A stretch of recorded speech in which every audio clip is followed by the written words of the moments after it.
I'm back to finish off the series on habits. Today I'm going to share with you 5 science-backed tips to change your habits. So let's get started.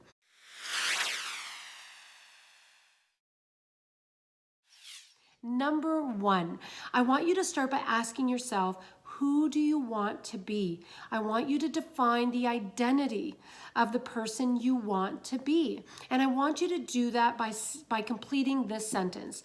I am, complete the sentence. I am a writer.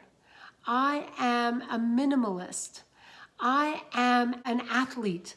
Whatever it is that you want to live into, I want you to write as many that come to mind and then pick your top 5, for example. Once you do that, you start asking yourself, what are some of the habits of this identity? And what do they do on a daily basis? What do they not do on a daily basis? That will give you a great starting point to looking at the habits that you want to maintain, some of that you want to break, and some new ones that you want to introduce. Once you've identified who you want to be, I want you to look at doing the things that make you and have you assume that identity, really believe and live into that identity. That's why we write, I am. This is a place to come from. It's not a place to get to.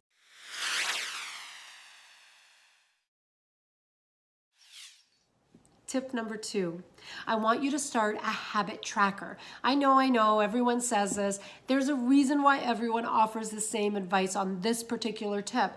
It works. Jerry Seinfeld is known for writing a joke a day. The way he did that was by placing an X on the calendar every time he wrote a joke.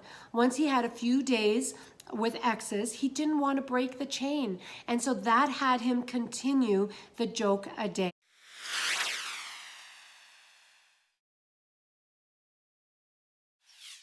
Tip number 3, you need to attach your habit to a time and a place.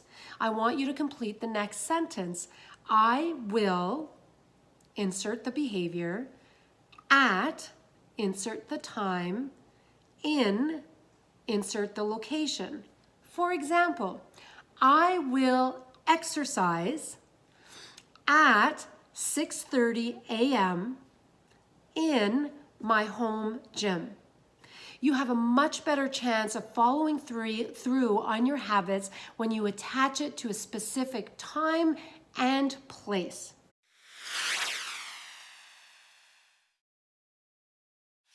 Next is tip number 4, habit stacker. One of the things that I do is when I'm brushing my teeth, a habit I have, I hope you have the same one, every morning, I've stacked the habit of gratitude to brushing my teeth.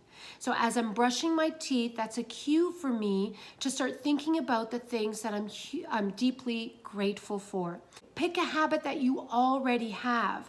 Have that become a cue to a habit that you want to introduce.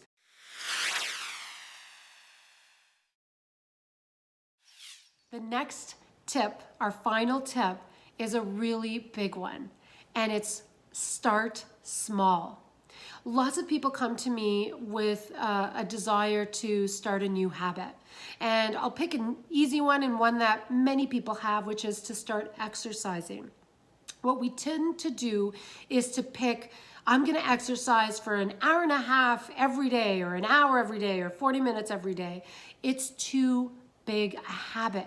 There's way too much obstacles there before you can actually get into a routine. So when I'm working with a client, what I have them do is start really, really small.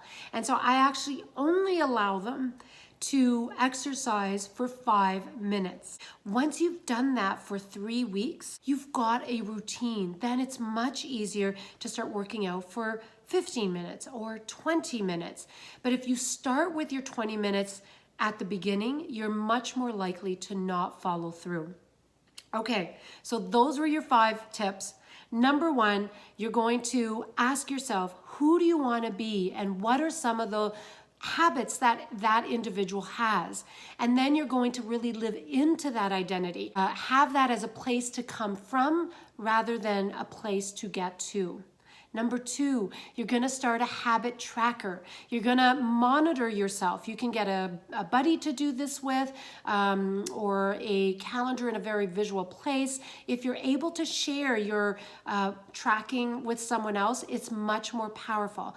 Number 3, you're going to define beforehand where and at what time you are going to do that particular habit. Critically important, attach your habit to a specific time and place. If that can be consistent throughout, even better. Number 4, you're going to stack a really important habit with a habit you already have. In my example, it was brushing my teeth. I stacked the habit of gratitude to brushing my teeth. You pick whatever habit you know that you already have and stack a habit that you want to introduce to that particular habit. And lastly, start small. Start with an everyday practice of 2 minutes. That's all you need to get started to implement a habit. Much easier to increase that after the fact. Those are your 5 tips. Play with them, see what works, see what doesn't, and let me know. I look forward to seeing you next week. Ciao. This is not falling. I think I might have to do this after.